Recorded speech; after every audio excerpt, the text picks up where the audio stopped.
Hi friends, welcome to ఒరే మచ్చా YouTube channel. Dilip ట్రోఫీలో విరాట్ కోహ్లీ, రోహిత్ శర్మ ఎందుకు ఆడటం లేదా అనే విషయం గురించి బీసీసీఐ సెక్రటరీ జైషా గారు అయితే చెప్పడం జరిగింది. దాని గురించి పూర్తి డీటెయిల్ తెలుసుకునే ముందు మా ఛానల్ సబ్స్క్రైబ్ చేసుకోండి, పక్కన ఉన్న బెల్ ఐకాన్ మాత్రమే క్లిక్ చేసి పెట్టుకోండి. ఫర్దర్గా మేము వీడియోలు అప్లోడ్ చేసినప్పుడు మీకు నోటిఫికేషన్ వస్తుంది. ప్రజెంట్ మన టీమిండియా వచ్చేసరికి శ్రీలంక సిరీస్ అయితే కంప్లీట్ చేసుకోవడం జరిగింది. ప్రజెంట్ మన టీమిండియా ప్లేయర్లందరూ రెస్ట్ తీసుకోవడం జరుగుతుంది.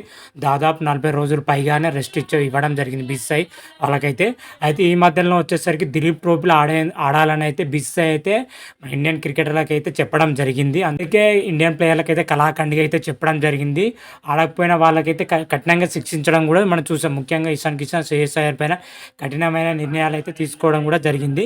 అయితే ఇప్పుడు దిలీప్ ట్రోఫీలో ఇండియన్ క్రికెటర్లు అందరూ అయితే ఆడడం జరుగుతుంది. కాకపోతే టీమిండియా స్టార్ క్రికెటర్ అయిన విరాట్ కోహ్లీ, అదేవిధంగా రోహిత్ శర్మ మొన్నటిదాకానేమో ఆడతారని అందరూ అనుకున్నారు. కాకపోతే వీళ్ళు ఎందుకు ఆడటం లేదని మాత్రం అయితే బీసీసీఐ సెక్రటరీ జైషా గారు అయితే క్లియర్ కట్గా అయితే చెప్పడం జరిగింది. డొమెస్టిక్ క్రికెట్లో వచ్చేసరికి మినహాయింపుగా రోహిత్ శర్మ, విరాట్ కోహ్లీ, జస్ప్రీత్ బుమ్రాలకు ఈ ముగ్గురు ప్లేయర్ తప్ప మిగతా ప్లేయర్లందరూ కూడా డొమెస్టిక్ క్రికెట్ ఆడాలని అయితే బీసీసీఐ అయితే కళాఖండి అయితే చెప్పడం జరిగింది. అయితే రాబోయే దిలీప్ ట్రోఫీలో వచ్చేసరికి వీళ్ళు ముగ్గురు ఆడతారని అయితే ఫస్ట్ నుంచి అన్నారు. కాకపోతే ఇప్పుడు వాళ్ళైతే ఆడటం లేదు. దీనిపైన సెక్రటరీ జైషా గారు వచ్చేసరికి రాబోయే సిరీస్లు వచ్చేసరికి నాన్ స్టాప్గా టెస్ట్ సిరీస్లు ఉన్నాయి. అదేవిధంగా పెద్ద పెద్ద జట్లు ఆస్ట్రేలియా, ఇంగ్లాండ్తో మన టీమిండియా తలపడుతుంది. కాబట్టి వాళ్ళకైతే రెస్ట్ ఇచ్చామని అయితే చెప్పడం జరిగింది. ఎందుకంటే దేశవాళీ క్రికెట్లో సీనియర్ ప్లేయర్లు ఆడితే వాళ్ళకి గాయం అయ్యే అవకాశాలు ఎక్కువగా ఉంది. ఒకవేళ గాయం అయితే టీమిండియాకు భారీ దెబ్బ తగులుతుంది. ఎందుకంటే ప్రత్యర్థి జట్టు బలమైన జట్లు కాబట్టి ఈ కఠినమైన నిర్ణయం అయితే తీసుకున్నామని అయితే జైషా గారు అయితే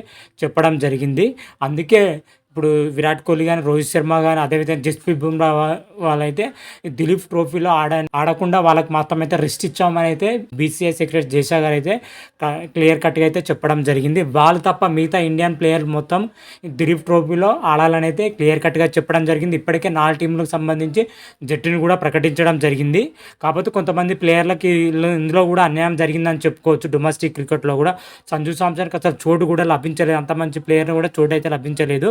కాకపోతే వేరే ప్లేయర్లు అందరూ అయితే పాల్గొనడం జరుగుతుంది. ముఖ్యంగా శ్రేయస్ అయ్యర్, అదేవిధంగా ఇషాన్ కిషన్ మాత్రమైతే డొమెస్టిక్ క్రికెట్లో ఆడడానికి అయితే బీసీసీఐ అయితే అంగీకారం తెలిపడం, వాళ్ళు కూడా ఆడడానికి అయితే చాలా అంటే చాలా ఉత్సాహం కూడా చూపిస్తున్నారని కూడా చెప్పుకోవచ్చు.